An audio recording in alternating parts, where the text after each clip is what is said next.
Tapis dans l'ombre, chacun fourbit ses armes dans son coin. L'heure de la confrontation n'est pas encore venue.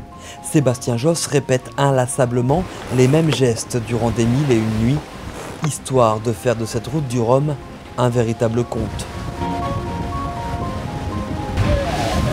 Tout seul sur un oiseau de carbone de 21 mètres, c'est qu'on n'a pas le droit à l'erreur. On essaye de faire le plus d'heures de navigation en solitaire, de jour comme de nuit, pour trouver tous les repères, savoir comment ranger, combien de temps ça prend, quel effort physique est nécessaire pour faire un essai de Ginaker ou une prise de riz. Donc c'est toutes des choses qui ne se font pas au port, hein. Il faut aller en mer, donc on essaye au début de commencer par des conditions relativement calmes, et puis on monte crescendo jusqu'au départ de la route du Rhum. Les marins ont l'habitude de jouer avec différents fronts, mais pour une fois, ce n'est pas de météo dont il s'agit. Sébastien Josse jongle plutôt avec les supports, une alternance entre préparation en multicoque et construction du futur monocoque. La maquette du 60 pieds est déjà dans le hangar. La zone de vie intérieure et le poste de manœuvre extérieur ont donc été développés à taille réelle par les hommes du Gitana Team.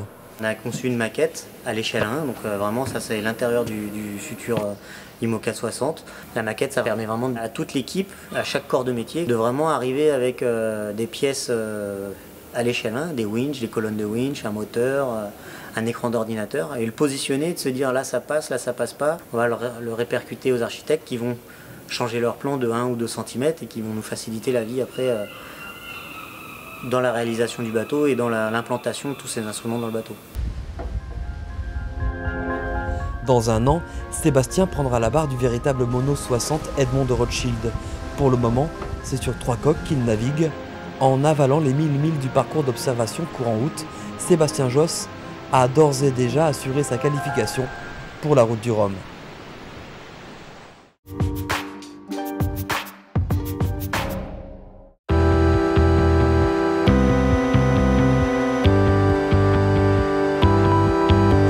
On dit d'elle que c'est la plus grande d'Europe. La plage de la Baule est le terrain de jeu idoine pour goûter aux embruns du large. Bon, là on va prendre la 11 mètres, il y a 15-20 nœuds de vent. Cyril Dardashti est ici chez lui depuis toujours. C'est là qu'il fait ses gammes. De fil en aiguille, ce diplômé d'économie et patron de société finit par rejoindre le Gitana Team en 2006. Il en devient le team manager 3 ans plus tard. J'avais 8 ans, j'ai commencé sur optimiste. Et puis j'ai fait quelques régates en optimiste, mais très vite je me suis aperçu que ça manquait un petit peu de vitesse. Donc je me suis orienté sur la planche à voile.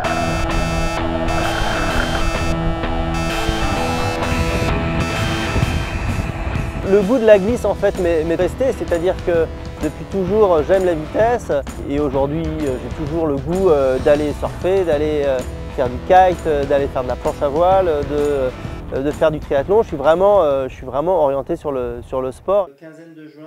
Champion de France de planche à voile à 14 ans, vice-champion du monde à 17, le sport lui a donné le goût de la victoire et du dépassement de soi.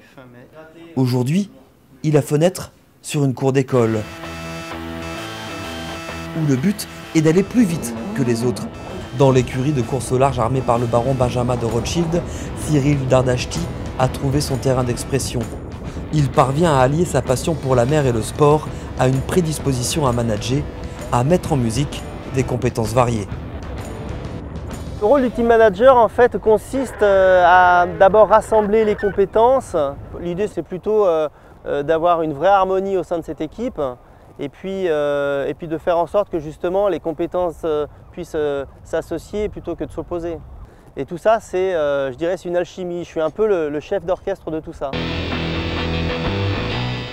Le 2 novembre prochain, Sébastien Josse s'élancera seul à la barre du Multi 70 Edmond de Rothschild.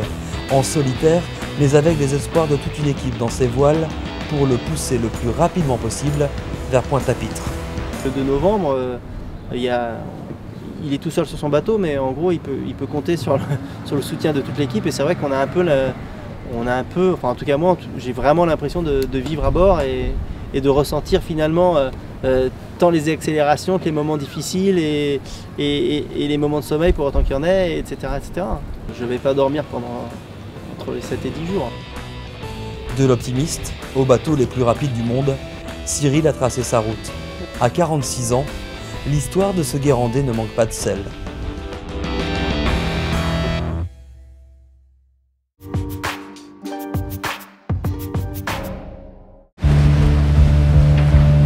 Y a-t-il un pilote à la barre? Oui, c'est même le meilleur ami du solitaire. Le pilote automatique, son allié de tout temps. Le temps pour Sébastien Josse de manœuvrer, mais aussi de manger et dormir sur une oreille seulement. En solitaire, on s'interdit de naviguer la coque centrale hors de l'eau, donc dès qu'il y a le silence, c'est vraiment un signe de vigilance extrême. Donc il faut que je réagisse ou que je me lève pour aller régler le bateau, voir ce que c'est, si c'est une survente, si c'est un nuage, et éventuellement adapter le réglage du bateau à cette survente. Le pilote automatique est un système mécanique, électrique ou hydraulique qui permet de maintenir un bateau sur une route déterminée. Mais il ne prend pas en compte les perturbations extérieures. En multicoque plus qu'ailleurs, il faut savoir le recadrer, l'affiner. Le pilote automatique, il n'appréhende pas la gîte du bateau, l'altitude de la coque centrale. Donc lui, le pilote automatique, on lui donne une consigne, qu'il soit à 5 degrés de gîte ou à 30 degrés de gîte, peu lui importe, il va continuer à barrer sur cette consigne-là. Sauf que nous, c'est un danger de naviguer à 30 degrés de gîte. Donc on essaye de travailler longuement pour trouver des petits réglages fins pour essayer de le rendre le plus intelligent possible. Jean-François Cuzon navigue avant tout dans les chiffres et les règles mathématiques.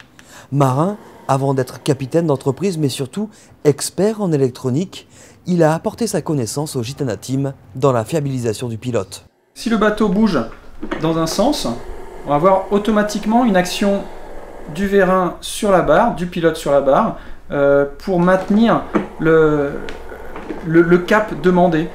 C'est à la fois un travail à terre d'ingénierie et en mer de réglage et de formation à l'utilisation du pilote.